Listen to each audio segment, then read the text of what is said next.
My name is Ethan, and there was a time not long ago when I believed my life was finally settling into something steady, something I could trust.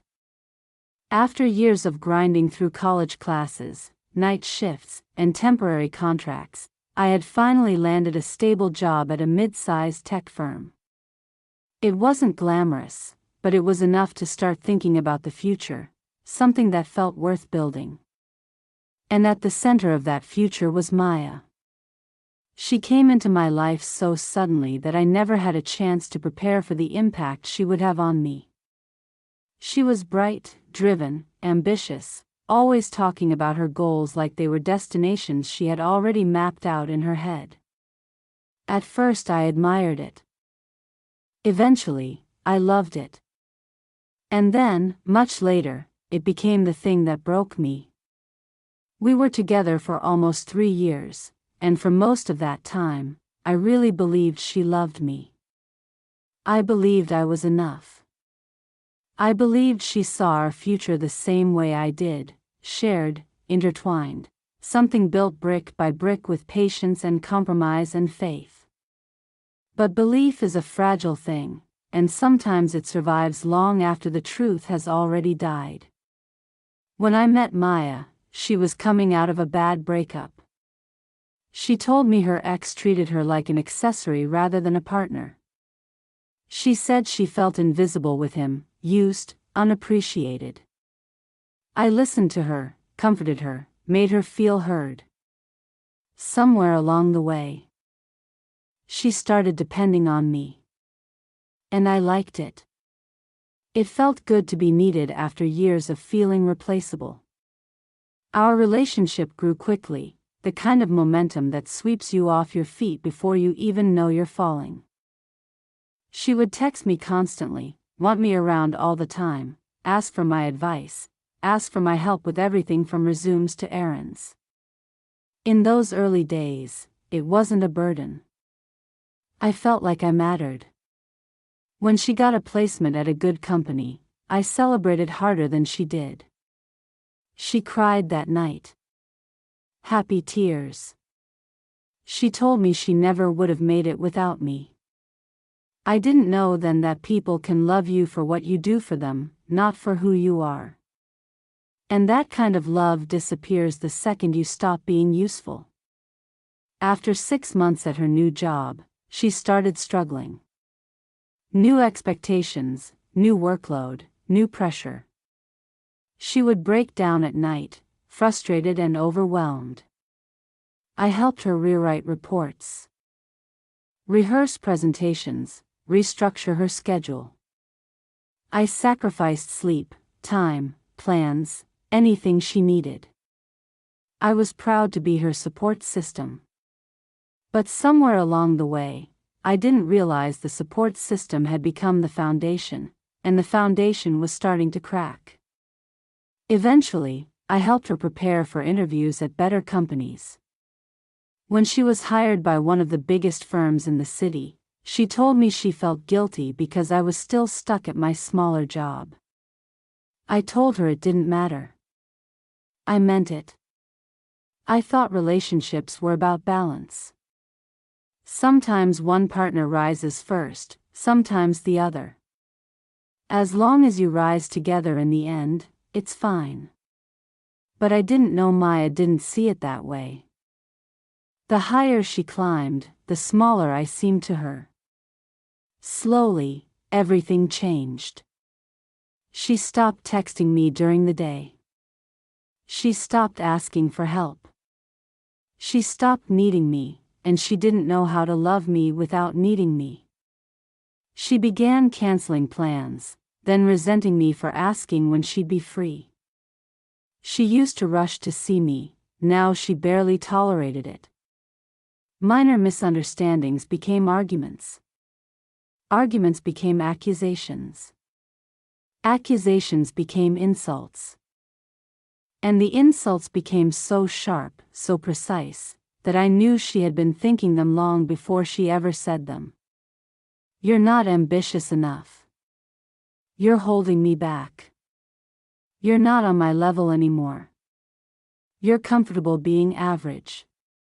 You're lucky I'm even with you. You'd crumble in my world. The person who once cried in my arms now looked at me like I was something she'd outgrown. I kept trying. God, I kept trying. I told myself she was just stressed, that she didn't mean any of it, that every couple goes through phases.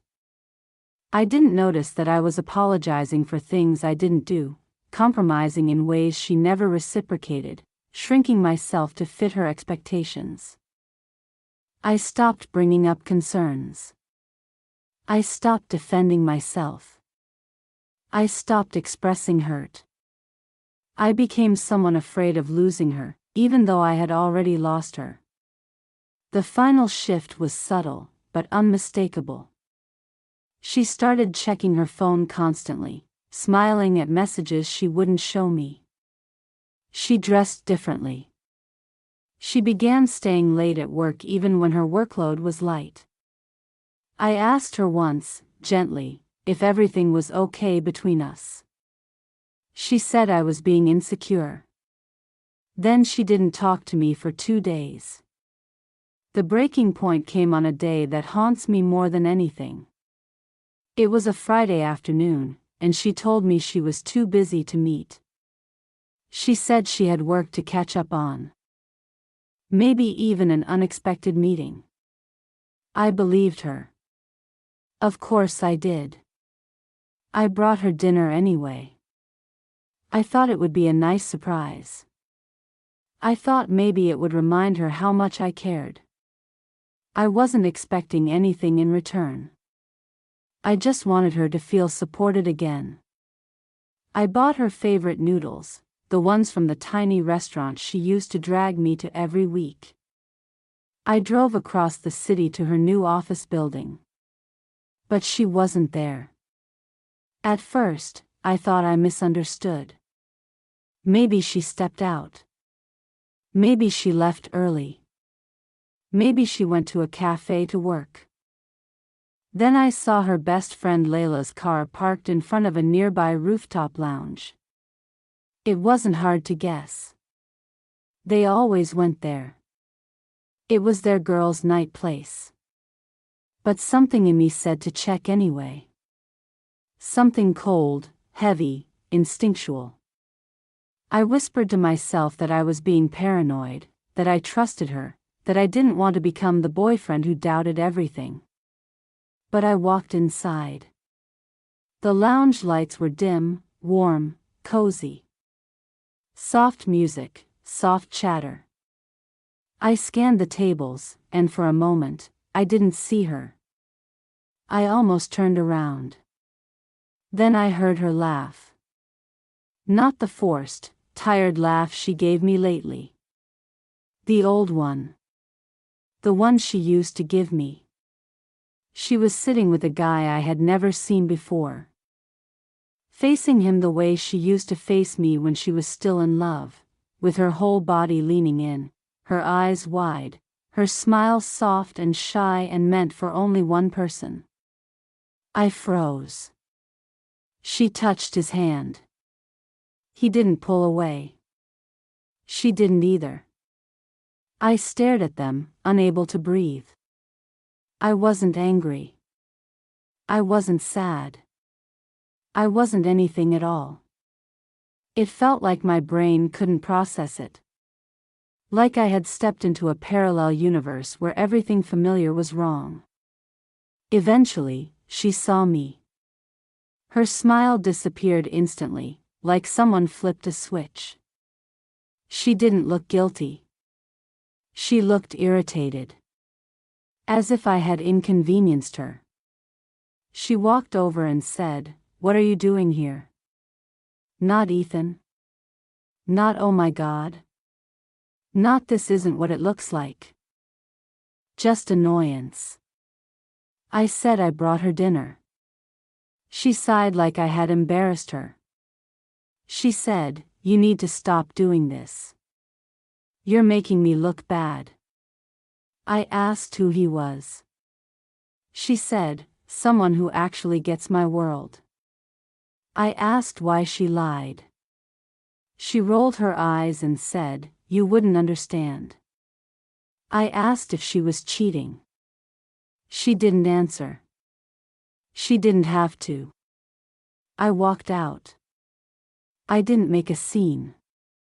I didn't yell. I didn't cry.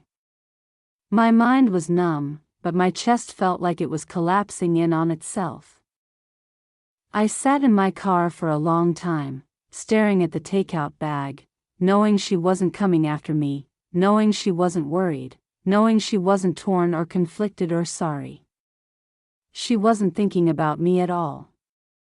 The next day she broke up with me over the phone. Her voice was cold, businesslike. She said, "We're not compatible anymore. I'm growing, and you're not. I can't be dragged down." She said I lacked ambition, that I was emotionally draining, that she needed someone who challenged her. "You're comfortable being a loser," she said. "I'm not." I cried. I begged. I asked what I did wrong.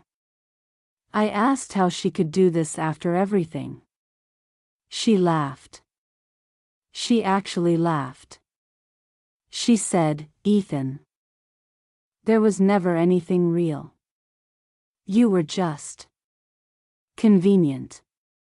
Then she blocked me everywhere. That was months ago. It still feels like yesterday.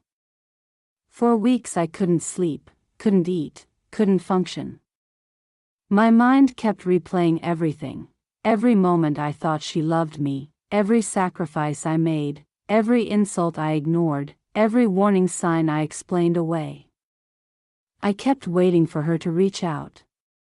I kept hoping she'd apologize, or explain, or regret. She never did. Instead, I heard from a mutual acquaintance that she had been seeing that guy for months. Long before the breakup. Long before her insults. Long before she said I was holding her back. The truth? She wasn't pushing me away because I lacked ambition. She was pushing me away because she had already replaced me. Now, after everything, I'm rebuilding slowly. It's painful. Some days are heavy. Some days I feel pathetic for still thinking about her. But I'm starting to understand something important. Her betrayal didn't define my worth. Her cruelty didn't make her right. Her rejection wasn't the universe telling me I wasn't good enough. It was just the end of a story I should have stopped writing long before she tore it apart. I'm learning to forgive myself for staying too long, for giving too much, for loving someone who only loved the version of me that served her.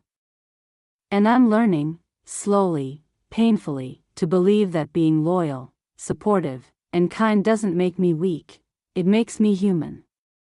Maya wasn't my forever. She wasn't even good for me. She was just a chapter that hurt like hell to close. But now that it's closed, I can finally start writing something better. The weeks after Maya left felt like moving through a fog thick enough to choke on. Every morning I woke up hoping it had all been a nightmare, that I'd grab my phone and see her name on the screen with a message saying she was sorry, that she'd made a mistake. That she still loved me. Instead, the silence pressed against me like a weight, and I kept waking up in a bed that suddenly felt too big, too cold, too empty. I deleted our photos, then restored them, then deleted them again. I tried to go no contact, then found myself checking her social media from an old spare account. She wasn't hiding. If anything, she was flaunting her new life. Lavish dinners. Rooftop bars. Company events I used to encourage her to attend because she thought she didn't belong there. Now she looked like she belonged more than anyone. And in some photos, though she never tagged him, I recognized the silhouette of the man she replaced me with. Broad shoulders. expensive watches. That effortless arrogance so many corporate ladder climbers wore like a uniform. It was strange. I didn't hate him. I hated what he represented, a version of success she wanted more than she wanted the life we were building. I thought the worst part would be missing her, but it wasn't. The worst part was realizing that the woman I missed wasn't real anymore. Maybe she never was. Maybe I fell in love with a version of her she outgrew, or a version she pretended to be until something better came along. Some nights I replayed our last conversation, every word she threw like a stone. You're comfortable being a loser. I deserve better. There was never anything real. But even sharper than the words was her tone. Detached. Bored. Almost annoyed that I was still hurting. I thought closure would come eventually, but closure doesn't come when the person who broke you walks away untouched. It comes when you finally see the truth without their filter. It took time. More than I want to admit. There were days I couldn't focus at work, days I skipped meals, days I stared at my phone waiting for notifications that never came. But then something changed, the type of change that doesn't hit you in some cinematic moment but creeps in quietly. It started when my manager, of all people, pulled me aside. He said I seemed distracted, exhausted, disconnected. At first I panicked, thinking I was about to lose the one thing in my life still intact. But instead he offered me a temporary transfer to a different team, something more challenging, something that required skill I wasn't sure I had. You're sharp, he said. But you've been dimming yourself lately. Step up. Try. I almost said no. Months of being told I wasn't enough makes you believe it. But I accepted. And on that new team, for the first time in a long while, I wasn't dragging myself through the days, I felt awake. I stayed late because I wanted to. I solved problems no one else could crack. I earned respect. I earned responsibility. And somewhere along the way, I started earning back pieces of myself. I didn't realize how far I'd come until one random Thursday evening when I ran into Layla, Maya's ex-best friend. We hadn't spoken since the breakup. I expected awkwardness, maybe pity, maybe coldness. Instead, the moment she saw me, her face softened with something like relief. "Ethan," she said, "I've been wanting to talk to you." My stomach tightened. I wasn't sure I wanted to hear anything about Maya anymore. But Layla insisted on buying me a coffee, and against my better judgment, I agreed. We sat outside a cafe, the air cool and the city buzzing softly around us. She looked guilty. I could tell she'd been carrying something. "I owe you an apology," she started. "For not warning you. For not saying anything." I told her she didn't owe me anything. But she shook her head. "You deserved the truth," she said. "You still do." And then she told me everything I didn't know, and everything Maya never intended me to find out. That guy from the lounge? He wasn't some random coworker. He wasn't some new connection she made after growing apart from me. She had been seeing him for months. Long before the rooftop. Long before her insults. Long before she said I lacked ambition. She confided in Layla about him. She talked about him constantly. How successful he was. How confident. How he made her feel like she was leveling up. Layla said she tried to cut things off with him twice, but every time I helped her with something, her resume, her interviews, her breakdowns, she felt guilty. Not guilty enough to stop, but guilty enough to resent me for being the reminder of her double life. And then came the worst part, something that hit harder than anything Maya ever said. Layla told me that Maya used to laugh with her friends about how predictable I was. How safe. How I'd always be there no matter how she treated me. How I was reliable, but not exciting. How she needed someone who fit her new status. I felt something inside me fracture again, but this time it wasn't heartbreak, it was clarity. Painful, humiliating clarity. Layla reached across the table and said, "Ethan, you were never the problem." She was chasing an image, not a life. And she lost the best thing she had because she didn't know the difference. Her words should have felt validating. Instead, they felt like a bruise being pressed. I thanked her, but the truth left a bitter aftertaste. Because it meant Maya had chosen him long before she let me go, and she let me stay because I was still useful until I wasn't. That night, when I got home, I didn't cry. I didn't break down.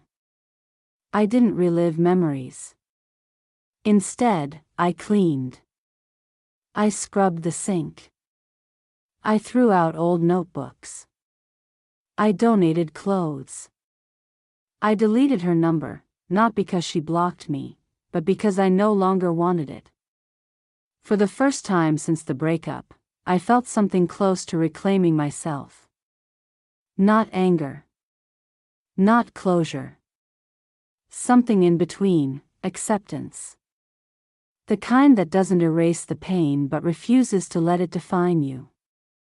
And maybe fate really does have strange timing, because just as I was beginning to let go, something happened that I could never have predicted. She reached out to me again. After months of silence. After everything. And not just with a message, she called. It was a number I didn't recognize, but the moment I heard her say Ethan, my heart dropped into my stomach. Her voice was different. Softer. Hesitant. Almost afraid. And before I could process anything, she said 6 words that reopened every wound while igniting a fire I didn't know I still had. Ethan. I think I made a mistake. When I walked outside, the air felt heavier, as if it carried the weight of the words she never meant to say aloud. I wandered without direction, while thoughts slowly aligned into a frighteningly clear picture. I kept trying to convince myself that everything was just the result of her fear. Her panic. But deep in my chest, the truth was already pulsing. Days before our wedding, she chose someone who wasn't me. She chose convenience. She chose a lie. She chose a man I would have never known about, if not for that video. I returned home late at night, and instead of sleeping, I played the recording again. Not because I still needed answers, I already had them. I just needed to see how deeply I had been wrong. Hair brushed, eyes swollen from crying, hands shaking. I need to explain everything, she whispered. But explanations are for people who still hope. For people who still believe. I wasn't one of them anymore. We talked for a long time, though the words barely mattered by then. She cried, begged, swore it all happened in a moment of weakness.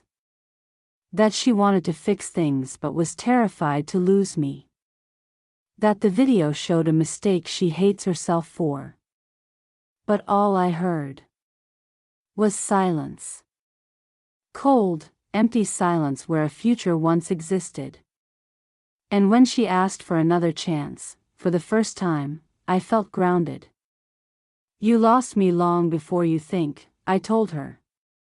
In the moment you chose to do this, knowing I was ready to give everything for us. She fell to her knees. And I just stood there, looking down at someone I trusted with my name, my family, my life only yesterday. But love doesn't die loudly. It dies quietly, right where your heart stops waiting. I took the house keys, placed them gently into her hand, closed her fingers around them, and let go slowly, as if closing the last door between us. And in that moment, something appeared in her eyes, something I had never seen before. Not anger. Not hurt. But realization. Sober, late, devastating realization that there was no way back. I walked away. She didn't try to stop me. The world around me didn't change, but I did, completely. Because the worst kind of betrayal isn't when someone lies to you. It's when they let you keep believing, long after they've stopped believing themselves.